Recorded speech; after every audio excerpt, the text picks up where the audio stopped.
Oi, gente, tudo bem com vocês? Eu sou Moisés e essa é a série Entre Pais. Somos amigos, contamos as nossas histórias. Antes de começarmos o episódio, eu já quero te agradecer a você que está acompanhando a gente, está deixando seu feedback, está mandando a sua mensagem. Que Deus te abençoe. Peço a você que não é inscrito, por favor, clique ali no botão inscrever-se. Também ative o sininho das notificações. Aí, cada vez que nós publicarmos algo aqui no canal, você recebe uma mensagem no seu celular, uma informação de que algo novo tem para você, tá bom? Não esqueça, estamos nas plataformas de áudio Apple Podcast e também no Spotify. Rubem Alves uma vez disse: são as crianças que nos ensinam as razões para viver. Elas não têm saberes nenhum a transmitir, mas sem palavras elas nos ensinam o essencial para a vida.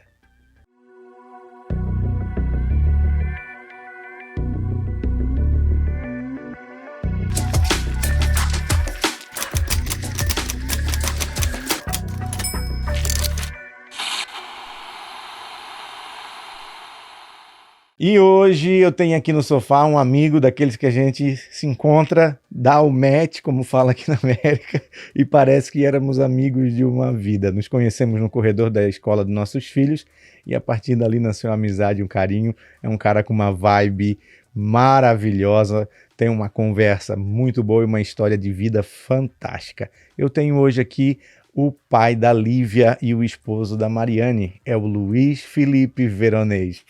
Sou eu. É isso aí, obrigado, meu irmão. Prazer te ter por aqui. Eu que agradeço. É o meu primeiro podcast. Ok, Participando, debutando no podcast.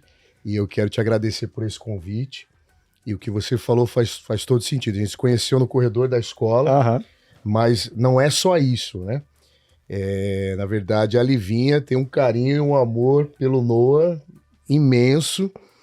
E quando ela chegava em casa falando de Noah, a primeira coisa que vem no nosso coração é: esse garoto é especial. E os pais devem ser especiais também. Então é mais do que um encontro de corredor, né? É uma amizade que surgiu pelas sementes, né?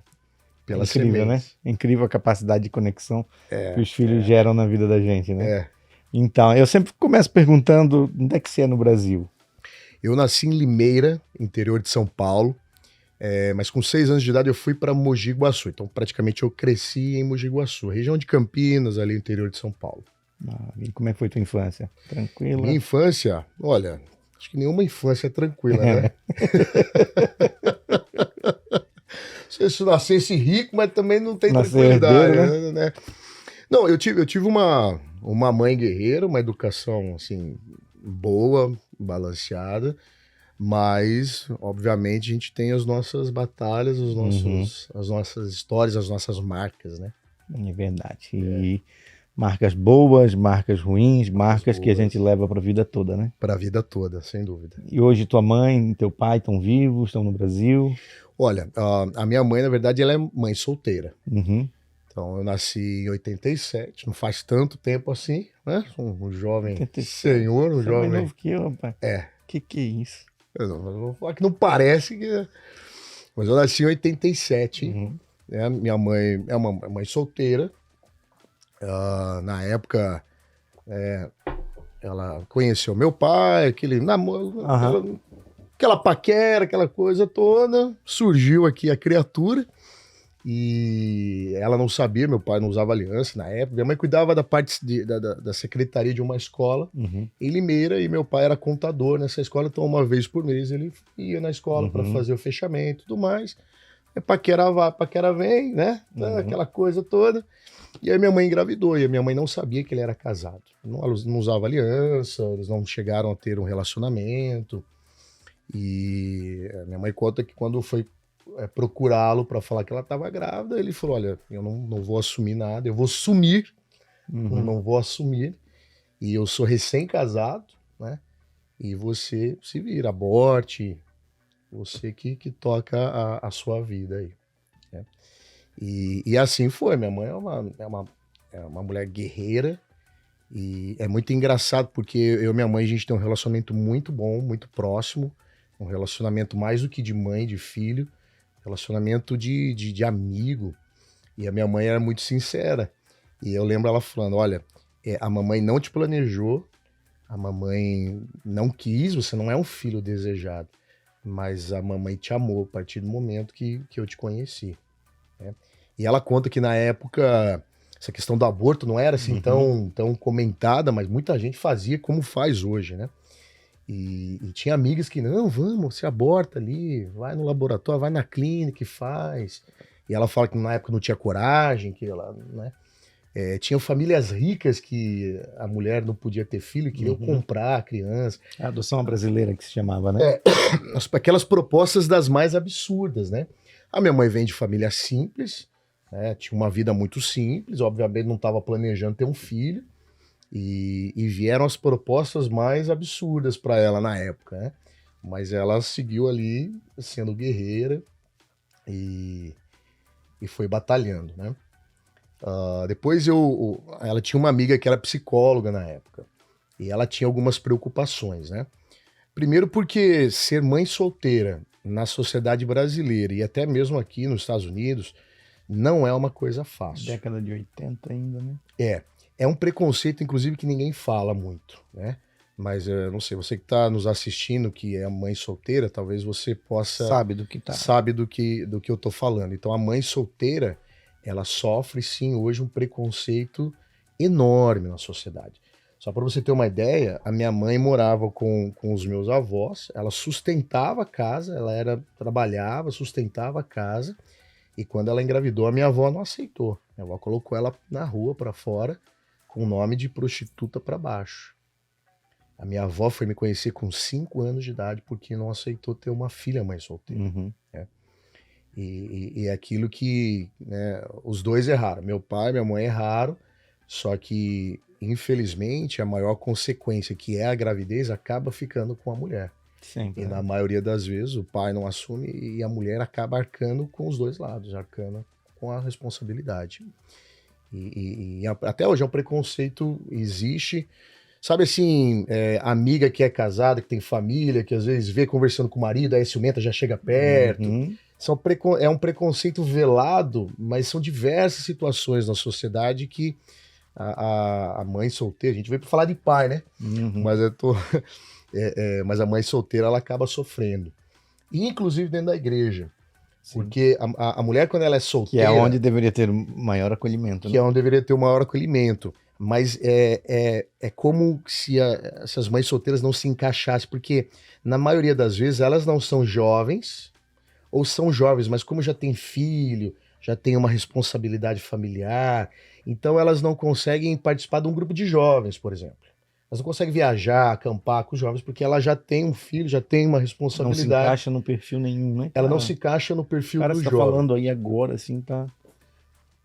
Tô percebendo sua realidade, incrível. E também, como minha mãe não tinha marido na época, e obviamente as mães solteiras não têm marido, elas não se encaixam muito no grupo de mulher. Porque a minha mãe fala que era um tédio, porque ia por grupo de mulher, o que acontecia? Falava de casamento, de cozinhar pro marido, de servir o marido, de uma estrutura familiar que a mãe solteira não tem. Cara, eu vou te falar uma coisa, eu e a Bianca, a gente começou o podcast ali sobre criação de filhos e a gente percebeu no momento que nós estávamos errando nesse ponto. Porque nós sempre falávamos família, família, pai, mãe, pai, mãe. Até que um dia nós acabamos de gravar, eu disse, amor, eu acho que a gente tá pecando num ponto aí. Eu digo, onde é que estão as mães solos? Nós não estamos acolhendo e trazendo as mães solos para dentro da nossa realidade. Que existem mães que criam seus filhos de maneira fenomenal, você é um exemplo disso, né? Criam sozinha e conseguem fazer um bom trabalho. A figura do pai a figura masculina do pai é necessária para formação, para tudo, mas existem mães solos que não têm essa figura por falta de escolha. Como tua mãe não foi algo que ela escolheu, digamos assim, vou ter um filho de um homem casado. Não foi algo doloso, né? Planejado. E mesmo assim ela conseguiu fazer o trabalho. E agora você falando aí com relação à igreja, realmente não se encaixa em perfil nenhum. Não se encaixa. Até esses dias, até conversando com um amigo pastor, eu falei, devia abrir um ministério para mães solteiras e pais solteiros. Porque eu tô falando de mãe solteira, pela minha história, mas obviamente, principalmente aqui nos Estados Unidos, nas famílias americanas, é muito comum um pai solteiro. Sim. Muito comum. Porque como essa onda de feminismo ela chegou nos Estados Unidos aqui há muito tempo atrás, essa onda de feminismo que chega no Brasil aí há 5, 10 anos atrás, aqui já aconteceu há muito tempo. Então a postura da mulher americana é muito parecido com a postura do homem brasileiro. Geralmente a mulher deixa a família para ter um outro relacionamento. Então é diferente a dinâmica familiar aqui americana. Então aqui nos Estados Unidos tem muito. Eu tenho praticamente uns 2 vizinhos que, pela percepção, é pai solteiro, é o pai que cria. E nesse caso, a tua mãe saiu da casa dos teus pais e ela foi para onde? Ela conquistou a casa própria dela, já trabalhava, já mantinha a casa, ela comprou uma casa, conquistou uma casa para ela, né? E aí fomos morar eu e ela. E o teu pai, no caso, não, nem nunca, sinal? Nem sinal. Nunca, nem se... Ela entrou, eu sou de 87, então em 91 ela entrou com processo judicial de reconhecimento de paternidade, né? E pensão alimentícia. Mas na época ela não tinha muito recurso, advogado do Estado, aquela coisa toda. Então o processo foi muito devagar, né? Mas ele aconteceu. É engraçado porque na época não existia DNA. Na época era o RNA, que é uma outra proteína na época que eles usavam para os exames de paternidade, né? Não tinha ratinho, não tinha DNA chique, não tinha nada disso naquela época. E cheguei a fazer todo o processo, o exame, né, de RNA, que você colhia a unha, saliva, tinha foto de comparação física. Foto também? Até no processo você tem lá comparação física e tudo mais.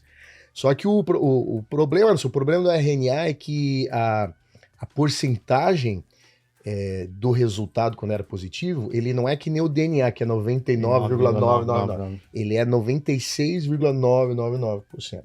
Então, assim, se tivesse um irmão gêmeo, alguma paridade genética muito parecido, ele não assegurava exatamente que era o pai, entendeu? Então, por isso que a ciência desenvolveu para o DNA. Mas foram anos de processo, e aí em 2000 que surgiu o DNA, o juiz solicitou que o meu pai comparecesse, na época só a faculdade de Piracicaba que fazia, em São Paulo que fazia o DNA, solicitou que o meu pai comparecesse por 3 vezes, uma ele não foi, a outra ele foi e se negou a fazer, e aí ele optou por não fazer o DNA por 3 vezes. Aí o juiz deu causa a ganha, né, o sobrenome, tudo certinho, né? A minha mãe conta que eu perguntava sobre o meu pai, que toda a informação que tinha na família e tudo mais, eu tinha aquela curiosidade. Eu não me lembro disso, mas o que a minha mãe comenta é que essa figura paterna, ela fez muita falta, né, quando eu era pequeno, e aqueles questionamentos, né, de ir na escola, na reunião de escola, e assim, o pai do amiguinho foi e o meu. Ou o Dia dos Pais, né? Então, na verdade, eu levava os presentes do Dia dos Pais para minha mãe, né? Mas o que eu admiro muito da minha mãe ela tinha essa preocupação de de suprir, né, as minhas necessidades enquanto filho e esse balanço de buscar conhecimento. Ela me conta que ela tinha uma amiga que era psicóloga e aí ela falava, olha, como que eu vou lidar com isso, né? Como que é criar um filho sendo uma mãe solteira? E ela me conta que essa amiga dava umas dicas para ela, né? Uma das dicas era que ela deveria sempre manter uma figura paterna por perto, seja o meu avô, ou um tio, ou até mesmo um amigo, né? Por quê? Porque a criança, né? Eu não sou psicólogo, nada, mas como a minha esposa a gente conversa bastante sobre isso, sou curioso, né? Então a criança ali por volta dos 4, 5, 6 anos, o homem passa pelo complexo de Édipo e a menina passa pelo complexo de Electra. Então, no meu caso, sendo homem, eu precisava ter uma figura máscula, uma figura paterna, onde eu me espelhasse para conquistar a minha mãe, né? É um complexo psicológico, né? Então, se o filho homem, ele se apaixona pela mãe, E para conquistar esse amor da mãe, ele performa a figura masculina do pai. Do pai, e nem sempre do pai. Isso é engraçado. Às vezes é de um tio, de um avô, de um amigo muito próximo da família. Então essa foi uma primeira orientação que essa amiga da minha mãe deu. Procure manter uma figura paterna, uma figura masculina por perto, para que ele tenha essa referência. E ela conseguiu essa figura? Conseguiu. Na época ela trouxe, porque na verdade minha avó não aceitou, meus avós estavam separados, o meu avô não teve nenhum problema com isso. Então meu avô estava sempre por perto. Isso até os 3, 4 anos de idade.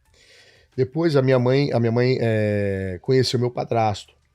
E aí foi a minha referência de paternidade. Então ela viveu com ele alguns anos. Então, praticamente dos meus 4, 5, até meus 9, 10 anos, eu tive a figura paterna de um padrasto, que é o Rubens, que é quem eu considero meu pai. É quem eu lembro, né, de um pai, de uma figura paterna. Só que é aquela coisa, o padrasto não é pai, né? E por que eu falo isso? Porque pelo mais que eu sempre senti que ele me amasse, que ele me queria como filho, sempre me respeitou, sempre me amou, mas tem os seus limites. Sim. Né? Sim. E essa é uma outra dinâmica familiar que muitas vezes precisa ser discutida dentro da igreja, na sociedade, que é esse relacionamento com padrastos, madraças e tudo mais. Porque é um relacionamento de amor, mas tem aqueles limites. Eu não sou pai, então eu posso ir até aqui. Eu não posso passar alguns limites. Mesma coisa o pai e a mãe. Mas ele foi a minha referência paterna. É um homem extremamente inteligente, extremamente carinhoso, extremamente engraçado, sarrista. Então a minha mãe até fala que eu sou muito parecido com ele. E é engraçado isso, porque o que eu não tive por parte do meu pai biológico, eu tive por parte do meu padrasto, que é meu pai, né, que é o Rubens. E ela fala assim, é igualzinho, parte de ser sarrista, parte de tudo. Cara, eu acho isso sensacional. Eu acho essa capacidade de uma grandeza, sabe? Eu tenho um amigo no Brasil, eu não vou citar o nome dele, mas se ele assistir, ele vai saber que é ele. Uhum. Ele casou-se com uma moça lá que tinha já um bebê. E é apaixonante a relação dele com o menino, sabe? Ele teve na nossa casa aqui nos Estados Unidos, nos visitando, e ele, assim, muito abençoado por Deus, muito próspero, e é dele. Ele tem um orgulho daquele menino, ele tem um amor por aquele menino, que é algo assim, ó, lindo, lindo, lindo, lindo, lindo. Eu tenho um carinho, uma admiração, a gente até não fala tanto, mas eu tenho, assim, uma admiração muito grande pela relação, porque eu acho isso de uma grandeza, sabe? O cara o cara entender que aquela criança, né? Porque o homem, cara, o homem é aquela coisa, né? O macho, aquela coisa, ele tem a figura da criança é a figura do outro homem, né? Que a tua namorada, a tua mulher teve, e o homem conseguir entender isso, né? Que a criança não tem culpa, que no teu caso, tu tava ali, tu era vítima daquilo tudo. Né? É mais do que isso, né? Eu hoje, sendo pai, né? Sendo um pouquinho mais velho, um pouquinho mais maduro, eu enxergo e é o sentimento que eu sempre recebi por parte dele. Assim, eu amo a tua mãe e eu escolhi te amar também. E isso é bonito demais. É quase uma adoção, é uma adoção praticamente, né? E é bonito isso porque é um amor que ele não é amor por obrigação. Ele não me amou porque eu nasci, ele era meu pai, teve que me assumir, né? Nada disso. Ele amou a minha mãe e sabendo que a minha mãe tinha o chaveiro, né, junto, ele me escolheu me amar, escolheu me acolher e tudo mais. E hoje vocês têm contato ainda? Não, infelizmente ele faleceu quando eu tinha 9, 10 anos, ele faleceu. É umas coisas da vida, né, cara? Assim, eu aproveitei aí uns 4, 5 anos mais ou menos dessa figura paterna, que foi o mais próximo que eu tive. E nesse período todo, nenhum contato com o teu pai biológico? Tive, eu cheguei. Quando eu tinha uns 12, 13 anos, o meu pai chegou a me ligar, me chamou de filho, e começou a fazer uma abordagem que até eu e minha mãe nós achamos um pouco estranha e tal. Mas ele ligava por telefone, conversava. Mas aí a coisa começou a ficar estranha porque, por exemplo, ele marcava alguns encontros e não vinha, prometia coisas e não Cara, cumpria. pior, né? E aí teve uma audiência, e eu entrei nessa audiência, e eu lembro que o juiz na época falou, ele não queria deixar eu entrar na sala, mas a minha mãe falou, não, tá tudo bem, porque eles estão... Tem uma proximidade. Inclusive, antes da audiência, eu me sentei do lado do meu pai no banco e conversei com ele. Chamei de pai, e eu lembro que ele me contou que estava com problema no joelho e tal. Normal, conversamos. E aí, quando nós entramos na audiência, o juiz perguntou, você conhece o Luiz Felipe, né, tal? Ele falou, não conheço. E aí o juiz perguntou, você conhece a Marilúcia e tal, que é a minha mãe? Ele falou assim, não conheço. E aí, a partir desse dia, eu nunca mais quis contato com ele. Nunca mais.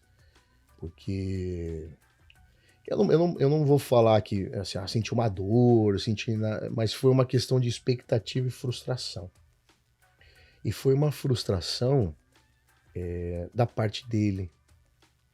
Da parte dele, assim, de como uma pessoa pode ter um filho, isso com 12, 13 anos mais ou menos eu tinha, como uma pessoa pode ter um filho e não desejar conhecer, e não tem...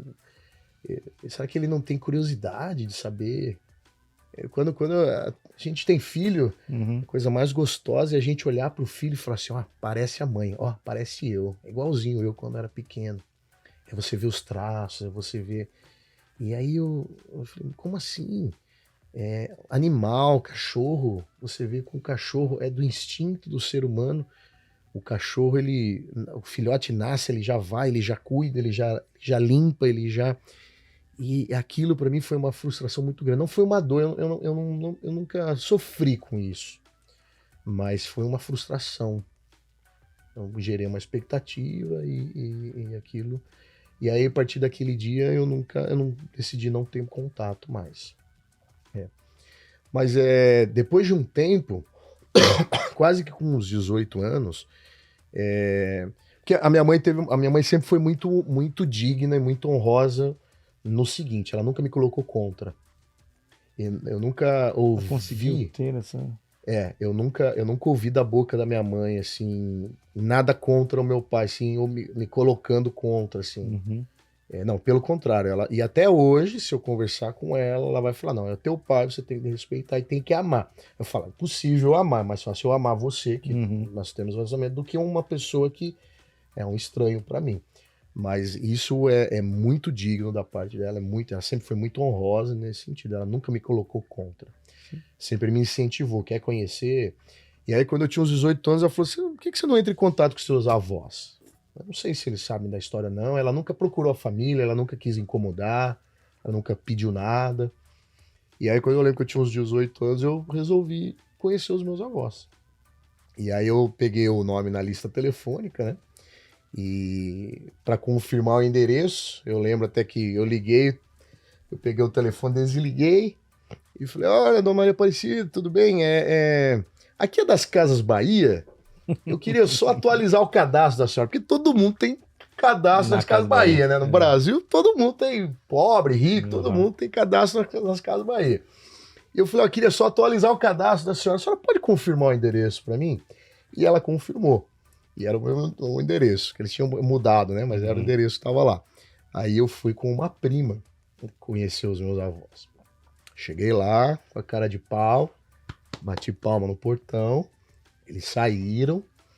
Aí eu não queria entrar na casa, porque eu não sabia qual que era a reação, eu não sabia se eles sabiam da história, como que seria a aceitação. E eu bati palma, eles saíram, muito simpáticos. E aí eu me apresentei, ele abriu o portão, eu me apresentei, eu falei, eu sou o Luiz Felipe. E ela ficou me olhando. Aí eu falei meu sobrenome, Servília Veronese, que é o sobrenome da família. E ela continuou me olhando. E eu percebi que ela não sabia quem eu era. Aí eu falei assim, eu sou filho extraconjugal do Franklin. E aí eu lembro que ela abriu um sorriso e falou, entra, filho. Aí eu não queria entrar. Eu falei, não, eu queria conversar. Não, entra, italianada, né? Ela espanhola, italianada. E aí ela pediu pra eu entrar. Entrou eu e a minha prima. O meu avô, loirão, italianão, já veio, quem que é você e tal? Que história é essa? Aí a gente sentou no sofá, ele falou assim, mas você tem documento? Tudo? Eu falei, tem todo o processo. Aí eu mostrei RG, tudo, já tocou o nome, né? Porque antes era ficha ou cadeira, depois do processo Tem o pai na certidão. tem o pai na certidão. A minha avó não abriu a boca. Eu lembro que ela levantou, pegou uma caixa de fotos e ela trouxe fotos do meu pai quando ela era jovem. Assim. Mesmo com o porte, tudo idêntico. Até hoje ela nunca me questionou. E ela, eu lembro só que ela me perguntou assim, mas por que vocês não procuraram a gente antes? Eu ouvi essa história na época, mas eu achei que fosse um boato, depois as coisas se abafaram. E, né, por que tua mãe nunca veio procurar a gente? Por que você não veio? Eu falei, minha mãe é porque não queria incomodar, ela não sabia como que ia ser recebido. Meu pai tinha acabado de casar e chega todo o preconceito da sociedade, sim. Chega uma destruidora de lares, de casamento. Então minha mãe nunca incomodou a família e eles simplesmente me aceitaram como neto. Meus tios, meus primos, passei a ter contato, passei a frequentar a casa, Natal, Ano Novo. E você estava com quantos anos? Isso com uns 18 anos, mais ou menos. Cara, quanto tempo, quanta vida perdida, né? E eu lembro que a minha avó ainda é viva, né? Um beijo, vó Cida. Meu avô, infelizmente, faleceu. E ela, por que não me procurou antes? E aí eu expliquei. Aí, a gente foi se conhecendo. Mas aconteceu uma coisa muito triste. O meu pai, quando eles me aceitaram, meu pai deixou de frequentar a casa deles. E aí, mais uma vez, outra frustração, né? Porque, é que nem você falou, eu fui vítima de todo esse processo, eu fui vítima. E, obviamente, a minha presença nesse mundo já causava alguma coisa no casamento do meu pai. Ele permanecia com a esposa. Permaneceu casado, tem 2 filhas, né? No casamento dele. E, obviamente, que a esposa dele sabia, ia nos processos, né? As 2 filhas dele sabem, já me conhecem. Não tem contato, mas conhecem. Então, obviamente, isso já gerou um problema na família dele. Ele errou, mas isso gerou um problema para ele. E, de novo, gerando problema agora na relação dele com os pais. Né? E muitas vezes, Dia das Mães, aniversário da minha avó, eu peguei ela chorando nos cantos da cozinha. Assim, e eu falava, meu pai não ligou, vó? Ela falava, não ligou. Não ligou. E eu não entendia, nunca entendi como uma pessoa, a consciência de uma pessoa em não ter curiosidade de conhecer um filho e aí deixar os pais por causa disso. Enfim, é um processo muito louco, assim, é uma coisa... Mas enfim, tem contato com meus primos, com os tios, com minha avó. É interessante isso, porque chega uma fase na vida que algumas pessoas a maturidade nunca chega, mas algumas não caberia mais esse sentimento pelo fato de, poxa, 18 anos, você era um homem já formado, cara. Sabe? A mulher já entendeu que foi um erro, a mulher, então... O pior, o olho do furacão, tudo já tinha passado, já, sabe? A tempestade já havia passado. E aí você renegar os próprios pais... eu sei que, assim, desde que eu me entendo por gente, né? Eu fui gerando vários questionamentos sobre paternidade. Tive uma boa experiência por 4, 5 anos com meu padrasto, depois ele faleceu de novo. E eu fui gerando essas frustrações, esses questionamentos, tentando entender como que seria uma mente, né? Como que seria uma vida. E E o pior de tudo é que a gente tem muita conversa hoje sobre a família tradicional e tudo mais, mas a família tradicional hoje, ela está doente, ela está problemática. E é mais comum que imagina. Sim. Então, assim, hoje é muito comum, praticamente mais da metade da população é filho de mãe solteira, de pai solteiro, ou de pais divorciados, separados. Então, a família, ela tá desintegrada, infelizmente ela Há um tá ataque desintegrada. sistemático também. Existe um ataque, uma ideologia que quer acabar com, né, com essa unidade mínima da sociedade de Deus. Então, assim, eu fui sempre questionando, tentando entender tudo isso. A minha mãe sempre procurando sempre um balanço muito grande sobre essa energia feminina, sobre ser mãe, mas ter uma energia mais masculina, sobre ser pai, né? Eu falo que ela é pai, né? É mistura de pai com mãe, ela é minha pai. E ela sempre procurando esse equilíbrio. Enfim, ela foi uma excelente mãe, é uma excelente mãe, uma amiga, que cumpriu com o papel dela dobrado 2 vezes. Não chegamos a passar fome, nada, mas passamos por muitas dificuldades, dinheirinho contado. Eu lembro momentos assim que carne era cada 15 dias. Muitas vezes eu queria um biscoito, um Nescau e olha, mamãe não pode agora, mas... Mesmo após o reconhecimento da paternidade, não havia então, prestação de alimentos? Então, na verdade, aí é outro ponto, né? Que é a justiça brasileira. Que quando minha mãe entrou com o processo, ela entrou com o processo de reconhecimento de paternidade e pensão alimentícia. Só que o nosso advogado era advogado do Estado, que minha mãe não tinha dinheiro para bancar um advogado particular. Enquanto que o advogado do meu pai era praticamente o melhor da cidade. E aí teve coisas muito estranhas no meio desse processo, porque a hora que veio o reconhecimento de paternidade, e aí a gente questionou o advogado sobre a pensão alimentícia, ele falou, não, mas a gente nunca entrou. Enfim, ele enrolou, não sei o que aconteceu no meio do processo e tal. E aí a minha mãe falou, quer saber, eu nunca recebi um tostão e agora também eu não vou.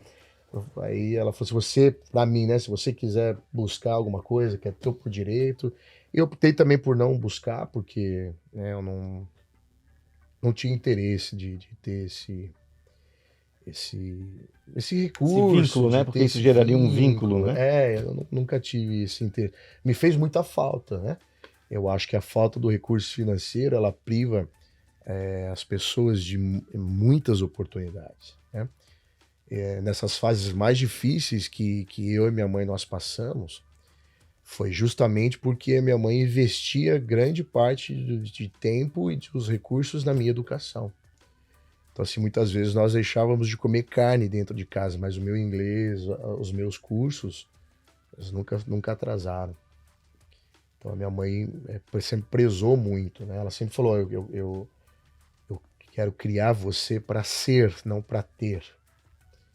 E também é um sentimento que eu não sei se toda mãe solteira, todo pai solteiro tem esse sentimento, mas é um sentimento que eu tive. Aquele sentimento de eu sou mãe solteira, mas todos vão ver que o meu filho é decente, que meu filho não é porque ele é filho de mãe solteira que ele não vai ser decente. Sabe aquela coisa de calar a boca das pessoas? Sim. Então, esse sentimento é um sentimento que sempre foi muito forte. Minha mãe sempre quis me dar o melhor, para que eu fosse o melhor, para que ela nunca pudesse receber nenhum tipo de humilhação, principalmente por parte da família, por ela ter sido mãe solteira, né? Então, minha avó foi me conhecer com 5 anos de idade. E aí, quando a minha avó conheceu, acho que bateu arrependimento, remorso, a minha avó me amou assim, e inclusive ela morreu nos meus braços. A gente tinha um relacionamento muito próximo e ela vai amadurecendo, né? As pessoas vão amadurecendo e então eu amo minha avó, amava, né? Porque ela faleceu já há alguns anos, mas amava ela de paixão, ela me amava de paixão. Ela, às vezes, tinha alguns finais de semana que a gente não podia visitá-la por compromissos, ela ligava chorando de saudade. Então, acho que ela conseguiu restituir esse tempo, esse preconceito, esse tabu, né? De ter uma filha, mãe solteira. E foi bom. E é isso, minha mãe sempre procurou bastante esse balanço, né? Essa amiga psicóloga Eu ajudava achei, bastante ela eu e achei sensacional essa situação dela, mesmo com toda a ausência do teu pai, ela não falar mal, não. ela não buscar. Inclusive, ela assumiu muito Isso até faz hoje. mal, isso faz mal, Felipe, uma coisa que, quem sabe você possa estar assistindo aí e você tenha um filho de um pai ausente ou uma mãe ausente. Quando você fala mal, isso é até tipificado como crime no Brasil, alienação parental, né? É, Mas quando você fala mal, isso faz mal para a criança muito mais do que vai fazer. Você faz na tentativa de atingir já atingiu o a pessoa, outro, o outro. quando na verdade você está ferindo a criança. E eu acho que é mais do que isso. Você está ferindo essa imagem paterna ou essa imagem materna. E essa imagem materna e essa imagem paterna que todos nós temos, a gente vai transferir isso para Deus, a gente vai transferir isso para os nossos relacionamentos no dia a dia. Então eu acho que qualquer imagem ferida que a gente tenha sobre a paternidade, sobre a maternidade, isso impacta na nossa vida como um todo. E como é que foi, como é que se deu, devido a toda essa ausência, mesmo tu tendo ali o teu padrasto por um período, a gente percebe que na tua história a paternidade foi algo não consistente, né? Primeiro, a ausência do teu pai, daqui a pouco, quando você se viu estável, ele morre, o teu padrasto. Como é que foi o teu desenvolvimento da tua relação com Deus? Porque como a gente já falou aqui, Deus nos é apresentado como a figura de um pai. Meu pai. Então, se você não tem uma paternidade curada, uma paternidade definida dentro de você, é difícil o relacionamento com Deus. Total. Eu fui ouvir sobre paternidade de Deus, acho que há uns 6, 7 anos atrás, porque a Má foi no encontro do Moriá, e lá ela ouviu sobre paternidade de Deus, e ela trouxe esse assunto, eu não tinha ouvido falar. E aí eu procurei mais alguma literatura, Luz Hermínio, alguma coisa assim, para entender mais sobre isso. E o que eu descobri é exatamente isso, que apesar de todos os esforços da minha mãe, apesar de ter tido um padrasto, eu tinha uma paternidade com Deus que precisava ser ressignificada e construída. Como que foi isso para mim? Eu descobri que eu não sabia ser filho Uau. de Deus e que eu não orava, não conversava e que eu não enxergava Deus como um pai. Por muito tempo eu nunca soube pedir nada para Deus. Eu lembro que nas minhas orações eu adorava, eu pedia pela minha mãe, pelos amigos e tal, e para mim eu falava, Senhor, só me dê sabedoria.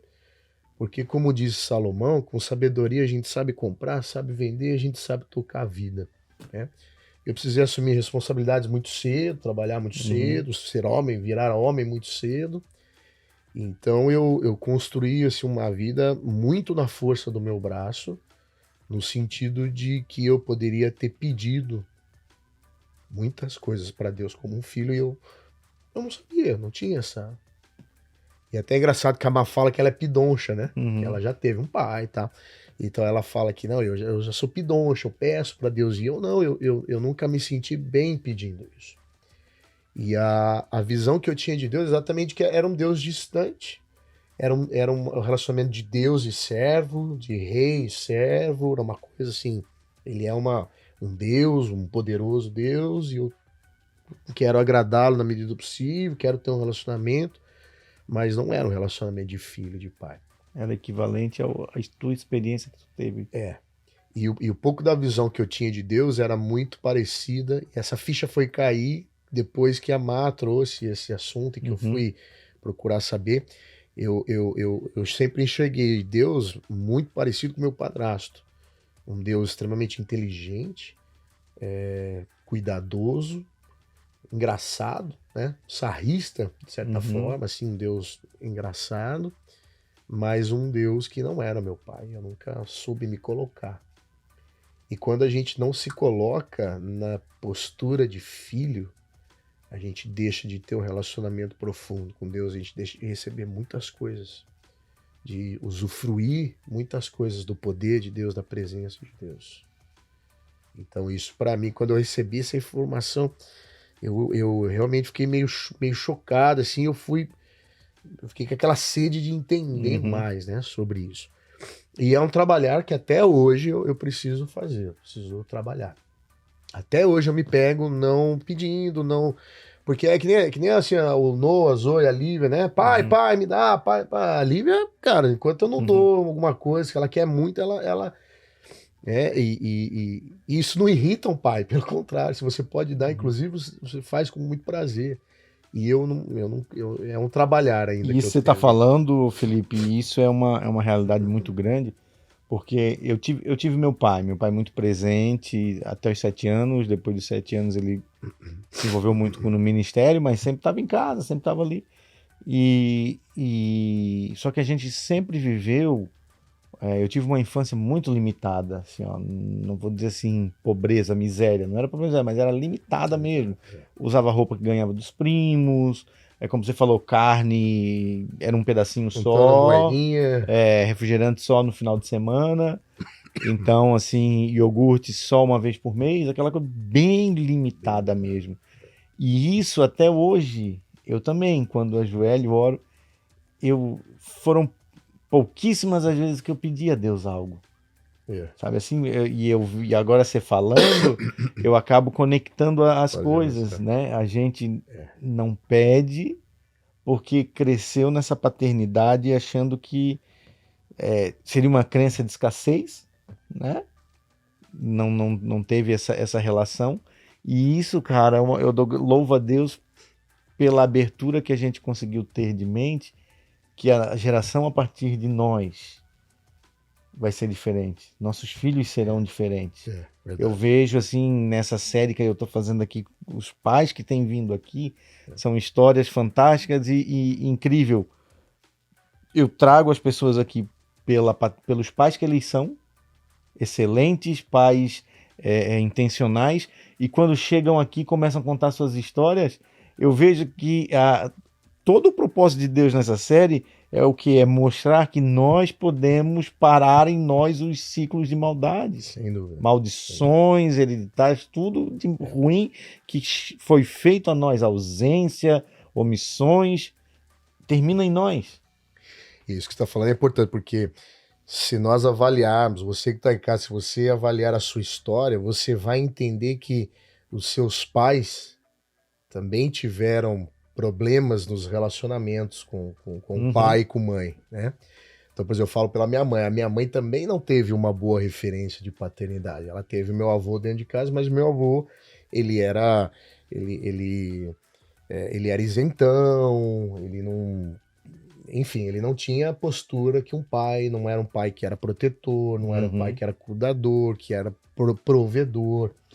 Então, na verdade, é isso que você falou, né? De maldição hereditária ou de comportamento adquirido. Algumas teologias não acreditam na maldição hereditária, mas a psicologia fala de comportamento adquirido. Então, eu acho que cabe a nós também entendermos os nossos pais, porque eles também tiveram problemas nas suas paternidades, nas suas maternidades. Então, é uma cascata, né? E é muito importante isso da gente quebrar na nossa geração. E aí você quebra problemas de paternidade, problemas com a maternidade, você quebra problemas de adultério, de fornicação, problemas de vários, dos mais diversos, né? É o que a gente tenta fazer da gente para frente. E nós, eu sempre digo que nós, como pai de menina, você tem a menina, também tem a menina, nós somos a referência para ela de homem. Então, quem sabe, como você está falando aí, da questão da ausência do seu avô, dá para entender o porquê que a sua mãe buscou um relacionamento tão jovem.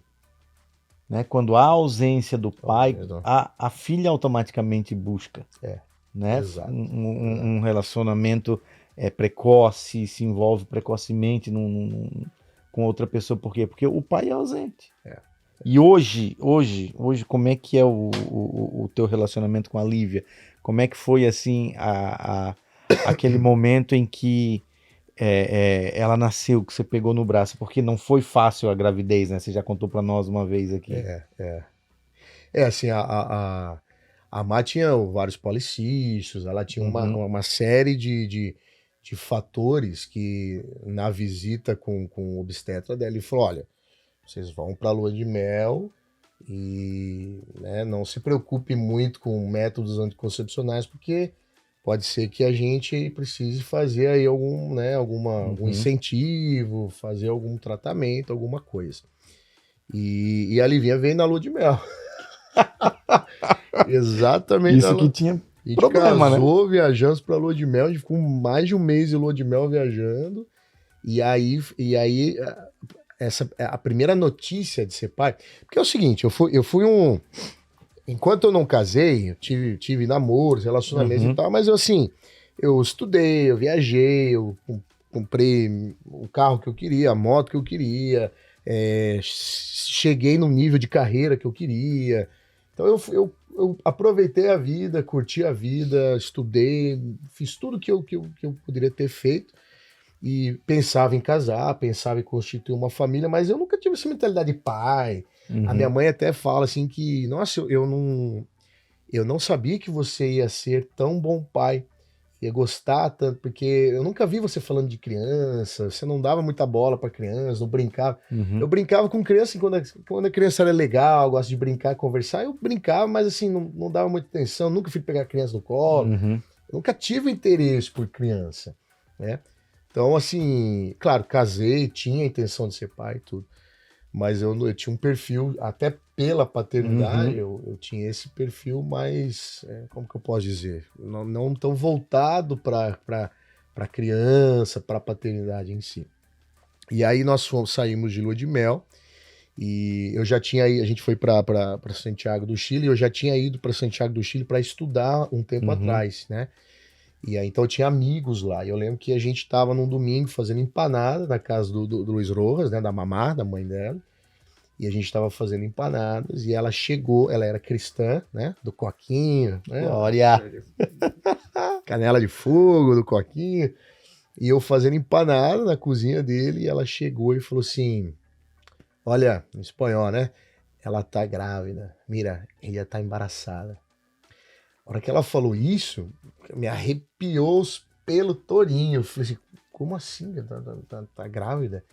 Aí eu olhei pra ela e falei assim, será? Ela falou, tá. Assim, quando eu la miro nos olhos, quando eu olho nos olhos dela, eu sei que ela está grávida. Aí ela sentou no sofá do lado da Mar e falou assim, essa noite Deus me falou que ele colocou fôlego de vida no seu ventre. Fôlego de vida no seu ventre. E a Má teve a Livinha já com uns 30 e poucos anos, né? Mas já não era. Nós casamos já, não casamos novinho, já casamos, né? Então tinha uma certa preocupação da idade, de ser uma gravidez um pouco mais de risco, porque com a mulher, quanto mais velha, a gravidez acaba sendo, né, mais complicada e tudo mais. E a mamá sentou do lado da mãe e falou assim, essa noite Deus me disse que colocou fôlego de vida no seu ventre. Aí a gente se olhou e, né, foi a primeira vez que eu vi, assim, essa possibilidade de ser pai, de ter uma criança, uma tá grávida, e aquilo mexeu comigo, assim, todinho. Aí eu lembro que deu mais alguns dias, nós voltamos pro Brasil, aí chegamos um pouco antes da eleição, a nossa casa ainda estava reformando no Brasil, então a Má ficou um pouquinho com a mãe dela, eu fiquei com a minha mãe, e a gente comprou o exame de farmácia. E aí, eu não sou ansioso. Eu definitivamente não sou uma pessoa ansiosa. Eu tenho aquela ansiedade normal, assim, eu vou viajar, então você vai se preparando, mas eu não sou ansioso. Mas eu cheguei em casa e aquele exame, né, quando a gente comprou o exame de farmácia, e a Má chegou em casa e foi dormir, foi descansar. Eu ligava pra ela, me atendia, uma hora ligou, falei, e aí, fez o exame? Ela, não, eu tô dormindo. Eu falei, que dormindo, meu filho, pelo amor de Deus, faz esse exame, como é que é? E a gente tinha ido lá pra Santiago, e a gente fez uns passeios, a gente foi pro deserto do Atacama, aí subimos os geysers, e aí não podia grávida, que sai muito enxofre, E a van trepida muito, e assim, vários passeios que a gente fez, assim, não podia mulher grávida, mas ela não sabia que estava grávida. E a gente fizemos todos os passeios e viajamos 26 horas de ônibus no Chile, foi uma loucura, foi uma aventura. E ela não sabia que estava grávida, tomamos o mínimo de precaução, não usamos camisinha, nenhum método anticoncepcional, nada, nada, nada. Aí ela fez o teste, né? E deu positivo. Uau. Quando deu positivo, eu lembro que tremia inteiro. Era uma mistura de medo, assim, aquele medo. E agora? Você pai, como é que... E uma felicidade imensa. Uma felicidade imensa, imensa, imensa. E aí a gente foi, né, tocando ao longo dos dias, e aí a gente foi fazer o exame de sangue. E aí foi uma loucura, porque a hora que ela fez o exame de sangue deu negativo. Meu Deus! E eu lembro que a gente entrou no carro, né, com aquela felicidade e tal. O exame era para confirmar que ela estava grávida. A hora que abriu o exame, deu negativo. E é um laboratório muito bom na cidade, ela tem uma prima que trabalha lá, então a gente sabe que é confiável. E aquilo, eu lembro que aquilo veio um sentimento assim de alívio, mas de muita tristeza. Eu fiquei muito triste, eu e ela, a gente ficou sem reação. Eu lembro até eu dentro do carro e a gente ficou sem reação. Aí ela ligou para uma amiga nossa que é biomédica, e essa amiga nossa falou assim: você fez teste de farmácia? Ela falou: fiz, comprei, deu positivo? Deu. Ela falou o seguinte: você está grávida. Porque o teste de farmácia existe falso negativo, mas não existe falso positivo. E outra, o nível de beta-HCG no sangue, no começo da gravidez, ele é muito baixo. Então, se você faz o exame de sangue nas primeiras semanas, ele não detecta e vai dar negativo. Compra outro teste de farmácia e faz. Aí, vamos lá, compramos outro teste de farmácia, deu positivo. Que maravilha. Aí já entrou aquela alegria, aquela coisa toda. E foi uma gravidez, assim, muito tranquila, né? Tranquila, assim, a gente ia acabar de casar, a gente queria planejar 1-2 anos pra gente se curtir, viajar sozinhos. Então aquilo deu uma baqueada, porque, nossa, a gente acabou de casar e agora já vem a gravidez. Então foi turbulenta no sentido de planejamento de vida. Mas a gravidez, assim, a gestação foi tranquila, até que chegou no parto em si, né? Porque a Má queria ter parto normal, mas ela não tinha dilatação. E ela já estava esperando assim várias horas, já com contração e tudo mais, e não tinha dilatação. E o médico, que inclusive é amigo dela de escola, muito amigo nosso, ele falou assim: vamos para cesárea. E também é um outro livramento de Deus e milagre de Deus, porque ela foi para cesárea, e quando a Livinha nasceu, ela estava com volta do cordão no pescoço e com o nó verdadeiro no cordão, que é o nó no próprio cordão, que ele chama de nó verdadeiro, e a volta do pescoço. Eu lembro que ela nasceu, tudo, aí o doutor Henrique chamou a Má e falou: olha, Deus te abençoou e o teu instinto de mãe foi mais forte, porque se a gente fosse tentar o parto normal, ela nasceria morta. Bebês de 5 quilos enormes nascem mortos, principalmente por causa do nó verdadeiro. Então, ali, na época ele falou assim: ó, ela já estava começando a entrar em sofrimento, já ter menos oxigênio, ela já não tinha ganhado tanto peso quanto esperado, já tinha um pouquinho de mecônio dentro da bolsa, tiveram que até fazer uma lavagem, tudo. Então foi um livramento de Deus, um milagre de Deus. E graças a Deus ela veio perfeita, foi tudo bem, linda. E aí é o seguinte, né? Se perguntando como é que foi essa experiência. Eu acho que a ficha do pai só cai depois que nasce. Acho que é um pouco diferente da mãe. A mãe carrega, a mãe sente mexer, né? É diferente, eu acho. Eu me achava estranho, sabia, na É. gravidez do Noah, Ah, porque eu dizia, cara, cadê aquele brilho, cadê aquela coisa, não sei se é porque, pô, a gente tinha acabado de chegar nos Estados Unidos, estava naquela batalha de início de América, aham. e aí, ali, todo mundo, não, porque, meu Deus, o primeiro filho. Mas, cara, quando nasceu, velho, que eu peguei no colo. Eu ria e chorava ao mesmo tempo. Nunca aconteceu e acho que nunca mais vai acontecer, a não ser que a gente tenha outro filho. Mas eu falo pra vocês, assim, é a melhor sensação do mundo. Eu ria descontroladamente, e chorava, porque foi o parto humanizado que eles falam, Uhum. né? Então, assim, ela nasceu, eu tava dentro da sala, eu não via a cirurgia, nada, eu só entrei quando ela já tinha acabado de sair e tal, e eles meio que limparam ela e já deram no colo, assim, e tal. Eu lembro que eu chorava e ria. É uma loucura, assim, eu não consigo descrever o sentimento. E aí a Má ficou se recuperando da anestesia e a enfermeira falou: agora, pai, você vai descer com a gente na enfermagem que a gente vai fazer alguns preparativos. E eu já desci com ela, já no colo. Aí chegando lá, eles dão uma vacina, fizeram uma lavagem, pediram para eu sair da sala, falou: vai pro quarto, daqui a pouquinho a gente leva ela lá. E aí eu fiquei no quarto esperando ela. Quando eles entraram no quarto, isso na Santa Casa de Mogi Guaçu, que o parto é bem humanizado, tá? É muito, né? As enfermeiras pediram para eu tirar a camiseta, elas me vestiram uma espécie de um canguru e elas colocaram a Livinha no meu Calor. colo. E eu lembro até hoje, eu nunca vou esquecer isso. Ela tinha um cheiro, e esse cheiro, até hoje, eu tenho ele no meu nariz. Se você tampar os meus olhos e colocar 100 crianças na sala e eu sentir o cheiro da Livinha, eu sei que é ela. É maluco, é animalesco. Eu lembro que eu cheirava assim. Ela, eu não acreditava, ela cabeluda, já com o olho aberto. E aquele cheiro, é um cheiro de placenta, mas tem um cheiro que é dela até hoje, que eu consigo sentir no suor dela até hoje. Eu lembro que eu peguei ela assim, a primeira coisa que eu fiz foi consagrá-la a Deus. Eu levantei, eu consagrei, entreguei, falei: Senhor, é tua, eu agradeço. Uma felicidade imensa, imensa.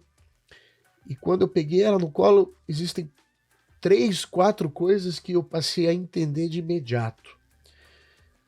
A primeira coisa é que eu não sabia que a gente tem uma capacidade de amar tanto, mas tanto uma pessoa que a gente nunca conheceu. Eu olhava para ela, eu falava assim, mas como assim? Ela nunca fez parte da minha vida, ela acabou, esse ser humaninho, né? Acabou de chegar agora. Como que a gente ama tanto? Ama assim, em segundos, o segundo que eu vi, né? Aquele filme Crepúsculo, né? Aham. O Um imprinting, né? Que imprint, eles é. falam. Então, essa foi uma das coisas que eu aprendi. É que nós, os seres humanos, nós temos uma capacidade de amar que nós desconhecemos. E quando a gente fala assim, ah, mas você está falando da tua filha, não, eu acho que essa capacidade nós temos com qualquer É. pessoa. E é uma capacidade que vem de Deus, de amar. Ah, mas a pessoa não fez parte da minha história, nada, mas é uma capacidade de amar. Então eu fiquei assustado, positivamente assustado com como que uma pessoa que nunca participou da minha vida, eu posso amar tanto. Essa foi a primeira coisa. A segunda coisa, eu nunca entendi essa questão de dar a vida pelo outro e nunca entendi muito o sacrifício de Jesus na cruz. Eu tinha alguns pensamentos assim, mas por que o Senhor foi morrer na cruz pela humanidade, essa humanidade que é podre, pecadora? Como assim que você vai dar a sua vida por quem você nem conhece? Imagina que eu vou dar a minha vida, nem por amigo, nem por ninguém e tal. E a partir do momento que eu tava com ela nos meus braços, isso muda, porque você não pensa um segundo, você não pensa mais um milésimo de segundo. Se te perguntarem assim, é tua filha ou você? É eu, leva a minha vida. E se eu precisar dar rim, coração, sangue, cérebro, tudo, você dá. E isso também me assustou positivamente, mas me assustou. Porque eu nunca entendi. Eu falei, mas Jesus, eu falei, Jesus, eu não quero blasfemar contra o Senhor, mas o Senhor foi bobo. Como assim se deixar ser humilhado, se entregar numa cruz, passar tudo que o Senhor passou pela humanidade, por pessoas que o Senhor nem conhece e tal. Mas quando você vira pai, mãe, eu falo por mim, você passa a entender o sacrifício de filho, de Cristo. Como pai, né? E passa a entender o amor de Deus. Porque eu também questionava muito assim, mas esse Deus nosso deve ser um carrasco para entregar um filho. Você acha que Deus precisava entregar o filho numa cruz para salvar a humanidade? Ele poderia ter outras formas. Eu sempre fui muito questionador, teologicamente falando. Né? Ainda sou. Mas eu questionava, falava, mas nossa, eu estou servindo um Deus que é carrasco, porque eu dar um filho pela humanidade, jamais. Só que quando eu me tornei pai, eu entendi que o amor de Deus para conosco é um amor de pai. Que a principal característica de Deus é pai. Então, quando Deus olha para mim e olha para você, Deus olha para nós como filhos. E o mesmo sentimento que eu tive, você não pensa nenhum segundo para sacrificar qualquer coisa por um filho. E a partir daquele dia, eu entendi o sacrifício de Cristo por mim e eu entendi o amor de Deus.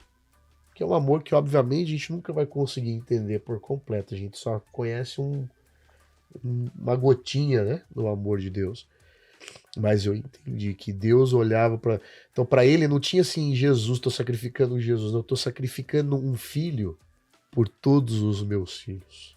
Eu tive essa concepção uma vez com o Noah no colo, Noah bebezinho, recém-nascido. Aí eu lembro que era de noite, eu botei o Noah assim no colo. E eu sempre me questionei, porque eu disse, Deus, eu erro tanto. É impossível Deus me amar, cara. Eu erro tanto, eu peco tanto, sabe, é uma luta diária contra mim mesmo, e como é que ele me ama tanto assim, desse jeito? Eu não conseguia compreender o amor dele. E quando naquele momento que eu tava com o Noah no colo, que eu olhando pra ele assim, ó, cara, eu posso dizer que eu tive uma concepção do amor dele. Porque eu disse, cara, não importa o que tu fizer. E eu digo até hoje, o Noah tem 6 anos.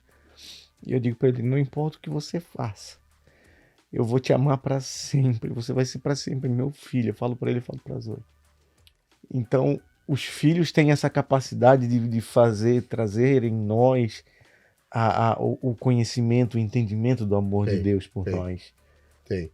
É porque a gente pega assim, o Antigo Testamento, Deus escolheu um povo, e quem não, os judeus, os hebreus, os judeus, e quem não era judeu e hebreu, poderia ser amado por Deus, mas era um filho adotivo, né? Adotado por Deus. Então nós entendemos que Jesus enviou o Filho, que é a maior riqueza que a gente tem, justamente para falar ao mundo assim, ó, vocês não são mais adotados. Vocês são filhos, filhos de verdade, porque eu estou sacrificando o meu filho, a minha maior riqueza, é um filho por um filho. É um filho por um filho. Né? Os reis antigamente tinham um preço, né? Um resgate e tal. E aí você nunca pagava mais do que você acha que aquela pessoa merecia. Mas o amor de Deus, sem dúvida, é infinito, porque sacrificar um filho, mas é sacrificar um filho por outro filho. Cara, gente, episódio 5 da série Entre Pais. Tá cada vez melhor. Cara, sem palavras. Sem palavras, obrigado. Nada, imagina, pela tua entrega, obrigado por compartilhar a tua história, obrigado por trazer essa palavra aí que eu creio que vai chegar no coração de muita gente que está aí assistindo. Eu espero.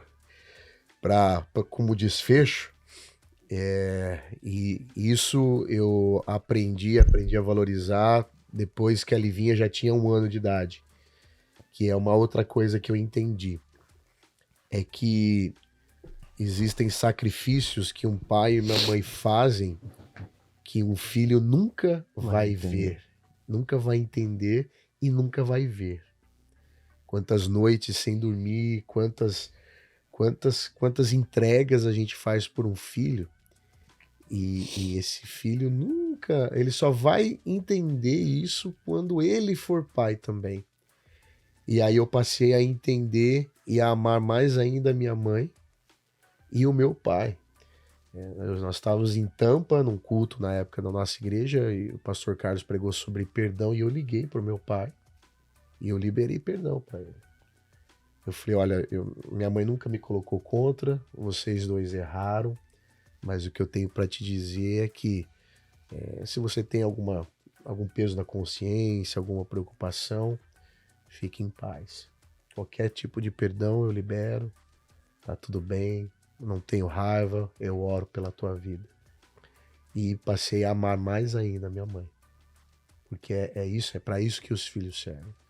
Para fazer a gente amadurecer, entendê-los, fazer a gente se entender, achar a nossa identidade e amar e respeitar os nossos pais, não importam quem eles sejam, não importam os erros que eles tenham cometido. Você falou, né, de minha filha erra, e ela vai errar, e eu sempre vou amá-la. E o mesmo deve ser com pai e com mãe. E é uma pena que a religião, muitas vezes, venda um Deus que é assim, você fez alguma coisa errada, o que a religião te fala? O pai vai te matar. Enquanto que Deus, quando nós erramos, ele fala, senta aqui que eu vou te ajudar. Senta aqui que eu continuo te amando. Senta aqui que vai ficar tudo bem. Esse é o maior aprendizado de todos que a gente leva. Eu quero encerrar esse episódio hoje com a frase do pastor Felipe Valadão, que ele fala nesse sentido também. Ele diz que quando você não tem a sua identidade de filho reconhecida e você erra, você diz, cara, meu pai vai me matar. E quando você tem essa identidade de filho, quando você sabe quem é você perante o pai e você erra, você diz, cara, eu preciso falar com meu pai. Filipão, obrigado, cara. Obrigadão mesmo. Obrigado. Prazerzão ter aqui. Prazer foi meu, agradeço. Gente, série Entre Pais, somos amigos, contamos as nossas histórias. Obrigado a você que ficou até o final, que assistiu aí o episódio. Que Deus te abençoe, que Deus abençoe a sua casa, a sua vida, a sua família.